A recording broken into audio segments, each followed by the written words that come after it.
الموضوع حلو قوي يا بنات، وانتي قاعده بصوا كده. يا خبر، شايفين بلاوي. اوحش حاجه الشعر. بصوا، لا ما تفكريش كتير، لو عندك مناسبه يبقى لازم تعملي الماسك ده. صلي على النبي في الكومنتات وتعالي اقول لك ايه الماسك اللي هينقذك في المناسبات. اول حاجه انا عايزه جيلاتين، وده بن مش بن سوري، ده ممكن تستخدمي بن وممكن تستخدمي نسكافيه اللي هو البلاك. ده جايباه من محل اللي هو بيبقى عنده البن، فكنت جايبه منه كميه بسيطه بجربه وقلت هعمل بيه الماسك. هتاخدي معلقتين منه وهتاخدي معلقتين جيلاتين كبار، لكن البن اللي هو معلقتين الوسط. خدت اللبن، خدت منه معلقه زي ما انتم شايفين، وخدت معلقه تاني وبدات ان انا اقلب كويس. اللبن يكون دافي. انا هقول لكم مكونات الماسك بعد كده، انتوا هتشوفوا بنفسكم البلاوي اللي هتطلع من البشره، وهتكملي الفيديو للاخر وانت تشوفي النتيجه بتاعه الماسك بنفسك. حاجه مهمه جدا، الماسك ده لازم تفضلي تقلبي فيه يعني على ما يقل 5 دقايق. انا فضلت اقلب فيه كويس جدا عشان اخد القوام اللي انا عايزاه. تفضلي تقلبي بعد كده توزعيه على بشرتك. هتوزعيه على بشرتك كلها. والماسك ده ما بيتعملش غير مره واحده بس في الشهر يا بنات، مره واحده.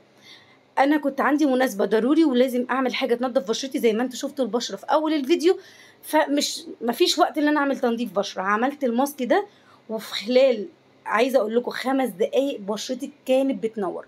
الماسك ده بيشيلك الدهون، بيشيلك الدهون والرؤوس البيضاء والرؤوس السوداء، بيخلي بشرتك ولا بشره البيبي، ويا لهوي على النعومه والجمال. وزعيه. انا عايزه الطبقه بتاعته تبقى تقيله عشان انتي ما يتعبكيش في الشيل. حاجه مهمه جدا، بما ان احنا الجو حر، تقعدي جنب حاجه هواء، تقعدي جنب مروحه مثلا عشان ينشف معاكي بسرعه. هو هياخد حوالي يعني 20 دقيقه بالظبط. انا فضلت قاعده مستنيه وكان برضو لسه ما نشفش، بس حاولي خليكي صبوره، سيبيه 20 دقيقه بعد كده ابداي شيليه. انا ما صبرتش بصراحه عشان خاطر كنت عايزه ان انا اخلص الماسك بسرعه، عشان زي ما قلت لكم كانت مناسبه سريعه وكان لازم ان انا اعمل حاجه تنظف بشرتي كده وتروقها. انا هنا فضلت واحده واحده بقى ان انا قاعده بشيله. عايزه اقول لكم بلاوي بتطلع في الماسك، بلاوي ده بجد.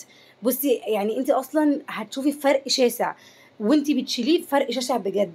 بصوا اللي طالع بلاوي. انا بقالي كتير ما عملتش تنظيف بشره، ففعلا الماسك ده انقذني. بس اهم حاجه قلت لك ما تعملوش غير مره واحده. شايفين الجمال، شايفين الحلويات، بسم الله ما شاء الله. النتيجه بتاعته حلوه جدا، وهتشوفيها طبعا وانت بتشيلي الماسك. اساسا هتحطي ايدك على بشرتك ملمس فظيع. اهم حاجه بعد الماسك ده ان انت ترطبي بشرتك بالمرطب المناسب لبشرتك، ترطبيه. ده بيتعمل مره واحده بس، وباكد عليكم للمره الثالثه مره واحده في الشهر. لو عندك بقى مناسبه سريعه او عندك حاجه عايزه تعملي لها كده وصفه تخلي وشك بينور، ما فيهوش لا رؤوس سودا ولا رؤوس بيضه ولا فيه دهون، ويبقى شبه كده البيبي، يبقى تعملي الوصفه دي. قولوا لي رايكم ايه في الكومنتات، ولو عندكم اي سؤال برضو سيبوه في الكومنتات وهرد عليكم. ولو الوصفه عجبتك اعملي لي لايك، لو اول مره تشوفيني ما تنسيش تعملي فولو.